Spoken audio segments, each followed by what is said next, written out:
Rebonjour à tous, me voilà de retour. Comme je vous ai promis la dernière fois, notre première leçon de grammaire, ça serait les classes grammaticales.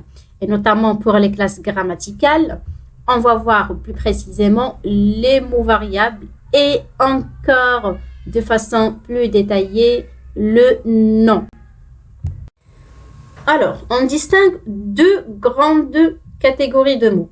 Mots variables, qu'on va se détailler par la suite, et mots invariables qui seront aussi détaillés.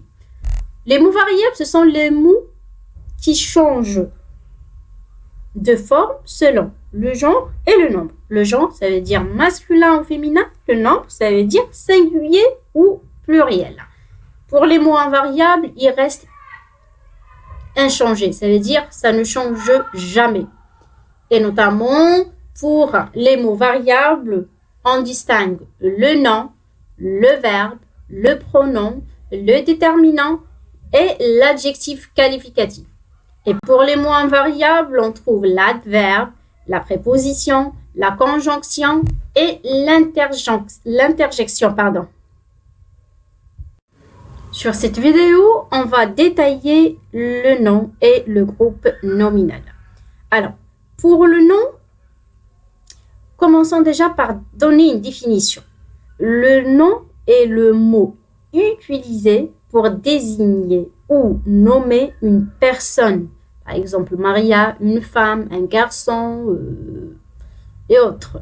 Un animal, par exemple, chien, chat, panda, ou encore une chose, une table, une fenêtre, une chaise, etc. Et le groupe nominal est un groupe de mots dont l'élément le plus important est le nom, ce que l'on appelle le noyau. Allons voir les détails maintenant. Alors, de quoi se compose un groupe nominal? Ok, on va détailler. Un groupe nominal se compose au minimum d'un nom et d'un déterminant. Je donne un exemple. Le garçon joue au ballon. Le, c'est un déterminant.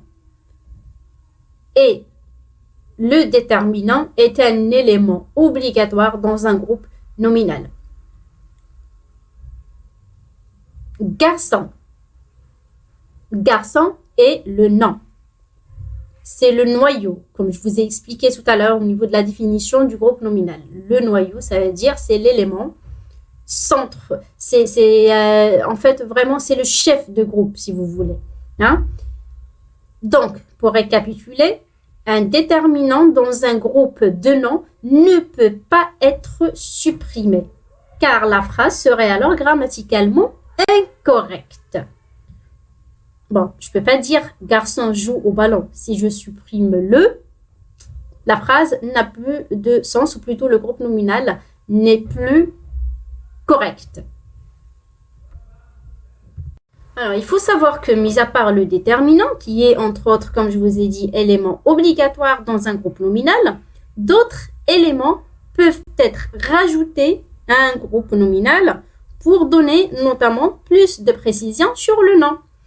Je donne un exemple. Donc, tout à l'heure, j'avais dit le garçon joue au ballon. Je garde le même exemple, mais cette fois-ci, je rajoute un petit. Le petit garçon joue au ballon.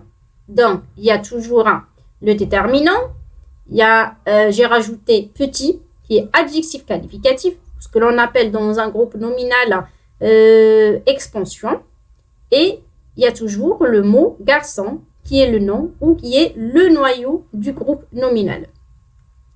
Alors, remarquez bien cette fois-ci que si l'on supprime l'expansion, ça veut dire petit, la phrase reste grammaticalement correcte.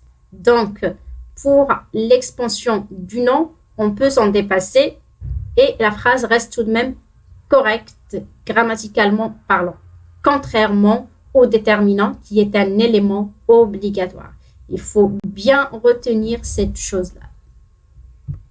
L'expansion du nom peut être soit un adjectif qualificatif, par exemple une grande maison. Le mot grande, c'est un adjectif qualificatif. Ça peut être aussi une préposition.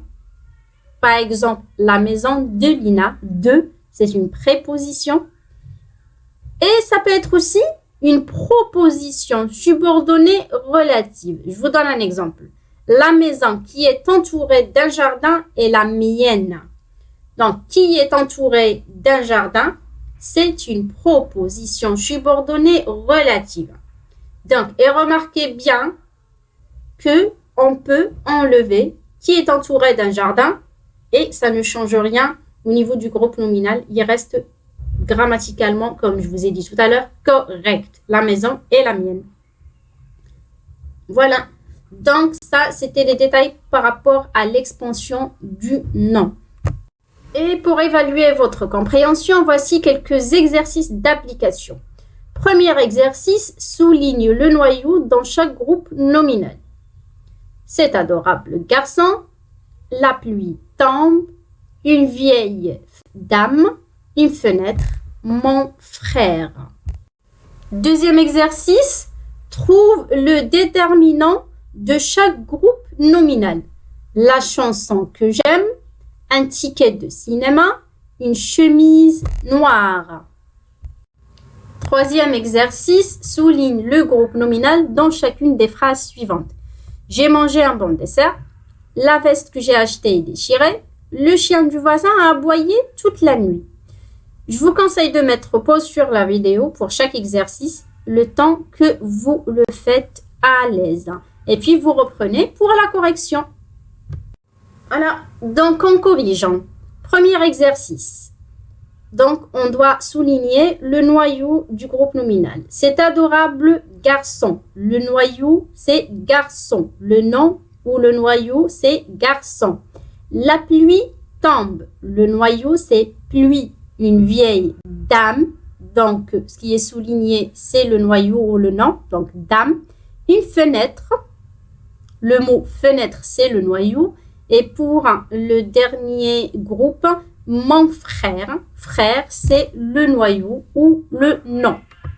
Deuxième exercice. Donc, on doit trouver le déterminant dans chaque groupe. La chanson que j'aime. Le déterminant, c'est la. Un ticket de cinéma. Le déterminant, c'est un. Une chemise noire. Le déterminant, c'est une.